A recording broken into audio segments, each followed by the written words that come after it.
প্রতিনিয়ত কমেন্ট করতেছে কেন মুক্তি দেওয়া হচ্ছে না। একটা জিনিস মালয়েশিয়া, আমাদেরকে সৌদি থেকে বুঝতে হবে, সেটা হচ্ছে পাইরেসি যখন হয় শুধু যে বরবাদ হচ্ছে তা কিন্তু না। এর আগে এর চাইতে বড় বড় সিনেমা পাইরেসি হয়েছে। হলিউডের সিনেমা বলেন, বলিউডের সিনেমা বলেন, রিলিজ হওয়ার কয়েক ঘন্টার মধ্যেই পাইরেসি হয়ে যায়। আমাদের এটা মানে মাথায় রাখতেই হবে, যখন কোনো একটা ভালো কিছু আসবে এটা পাইরেসি কোথাও না কোথাও থেকে হবে। এটা মানে আটকানো খুবই কষ্ট। তারপর আমরা যথেষ্ট চেষ্টা করেছি। এটা হওয়াতে যেটা হয় যে আমাদের একটা মানে অডিয়েন্সই থাকে পাইরেটেড জিনিস দেখার, তারা কখনোই সিনেমা হলে যেয়ে দেখবে না। আর এই সিনেমাটা আপনি যতই বলেন না কেন পাইরেসি হয়েছে, এটা মোবাইল ফোনে দেখবে বা কম্পিউটারে দেখবে, সেটা তো কম্পিউটারে মোবাইল ফোনে দেখার মতো সিনেমা না, এটা বড় পর্দার সিনেমা। তো আমার মনে হয় যে যে কারণে এটা করানো হয়েছে এটা আসলে কারণটা সফল হয়নি। কারণ এখন যারা আছে, যা মিডল ইস্টে যারা বড় পর্দায় দেখতে চায় তারা বড় পর্দায় গিয়েই দেখবে। এটা ছোট পর্দায় দেখে ওনাদের আসলে ভালো লাগবে না। হয়তো বা দেখেও ফেলেছে অনেকে, বাট আমার মনে হচ্ছে যেটা করার কারণে আমার জন্য আরও বেশি ভালো হলো।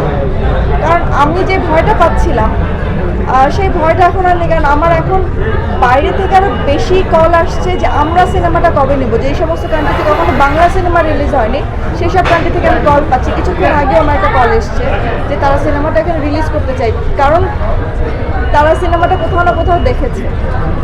তো এইভাবে করে তারা দেখতে চায় না, তারা সিনেমাটা নিজেও দেখতে চায়, সবাইকে দেখাতে চায়। তো এই যে একটা মানে ব্যাপার হলো যেটা নেগেটিভলি হয়েছে, খুবই খুবই নেগেটিভলি হয়েছে।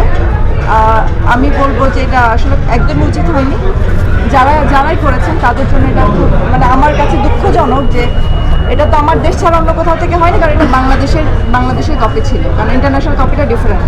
ইন্টারন্যাশনাল কপিতে আমরা কখনো ব্লার করি না, এটা ব্লার কপি যেটা আমরা আমাদের এখানে সিনেমাতে দেখেছি, সেম কপিটাই হয়েছে। তো এটা বাংলাদেশ থেকে হয়েছে, আর এত ভালো কপি কোত্থেকে হতে পারে সেটা আপনারা কম বেশি সবাই বোঝেন।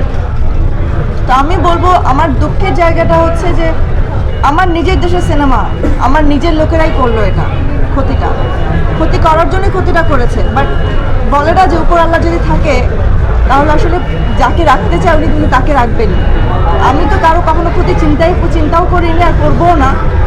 আর আমার মনে হয় আমি কোনো না কোনোভাবে এখান থেকে বেরিয়ে আসতে পারবো, এবং এটা আমি দেখছি। কবে দেখতে পারবে তারা?